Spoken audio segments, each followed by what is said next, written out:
Le Conseil des ministres s'est réuni ce mercredi 14 novembre 2018 sous la présidence de M. Patrice Talon, président de la République, chef de l'État, chef du gouvernement. Au cours de la séance, les décisions ci-après ont été prises.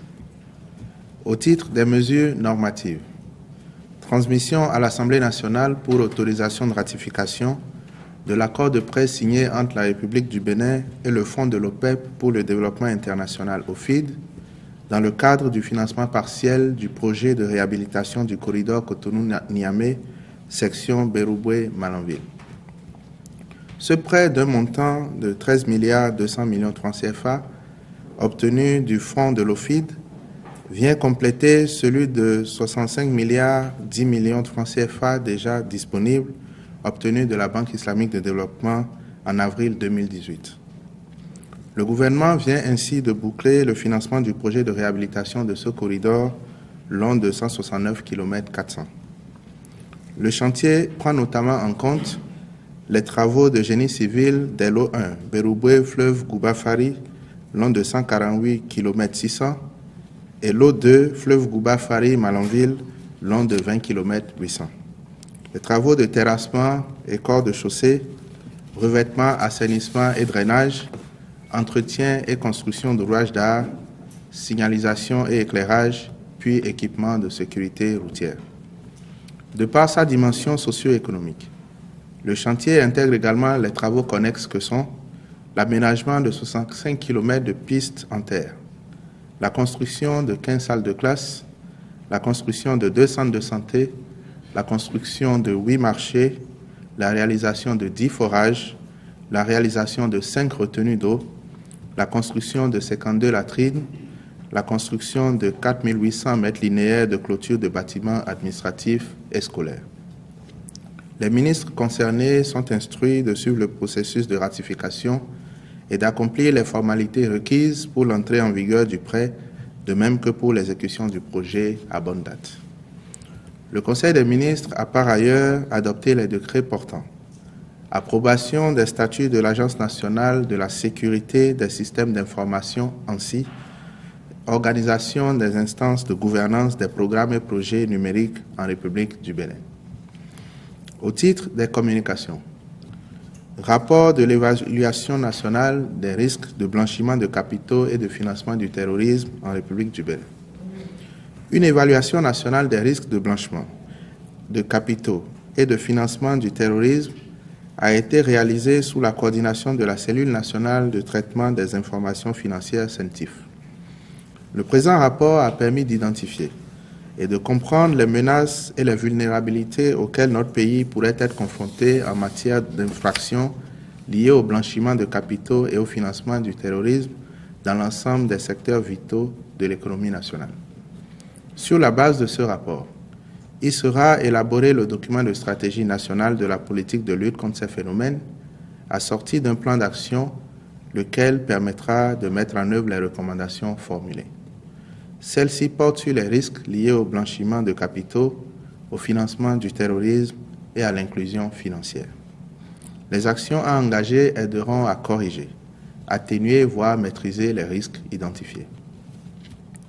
Réalisation d'infrastructures haut débit à fibre optique reliant Cotonou à Djougou par l'ouest du pays, boucle ouest.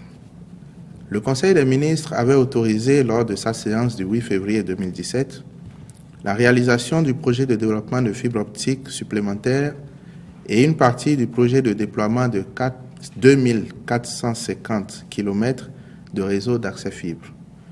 Les objectifs visés sont de 3 ordres. Assurer une large couverture et une densification sur tout le territoire national des infrastructures numériques. Généraliser l'accès au haut débit aux fins de stimuler la croissance économique. Faire de notre pays une plateforme régionale des services numériques. Des études plus approfondies ont permis de redéfinir avec plus de précision les besoins réels, de sorte que le projet initial a été décliné en 2 projets majeurs avec des contours élargis et plus ambitieux. Il s'agit, premièrement, du projet de développement des infrastructures de télécommunications et d'éthique, PDI 2T phase 2, essentiellement axée sur l'extension et la densification dans une douzaine de chefs-lieux de communes et de certaines agglomérations et dont le contrat commercial pour sa réalisation est en cours de signature.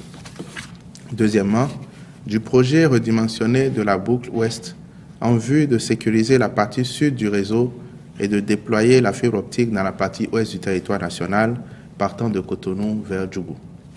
Plus spécifiquement, il est attendu de ce dernier projet la construction d'une extension et d'une boucle de 910 km pour sécuriser la dorsale backbone, la construction de 3 boucles métropolitaines à Komé, Lokossa et à Plahoué, la poursuite de la modernisation du réseau d'accès à travers l'installation d'une vingtaine d'équipements d'accès multiservices pour les usagers, le raccordement en fibre optique de certains sites de la télévision numérique terrestre à Gbehoué, Lokossa, Abomey, Savalou, Banté, Basila et Djougou.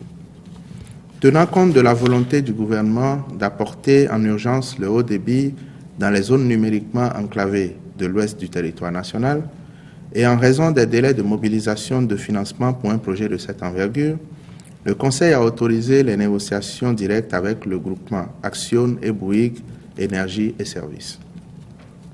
Le ministre de l'Économie numérique et de la Communication et le ministre de l'Économie et des Finances sont instruits à l'effet d'accomplir les diligences à cette fin.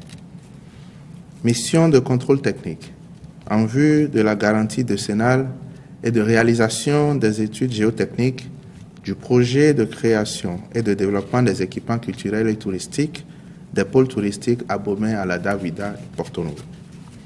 Les infrastructures à ériger dans le cadre de ce projet sont classées dans la catégorie des établissements recevant du public. Et il revient au maître d'ouvrage d'en garantir et d'en assurer la qualité et la pérennité. C'est pourquoi il est indispensable de recourir au service d'un bureau de contrôle technique pour leur réalisation. Par ailleurs, des études géotechniques doivent être disponibles pour permettre d'affiner les plans de fondation et les types de fondations à prévoir pour les différents ouvrages.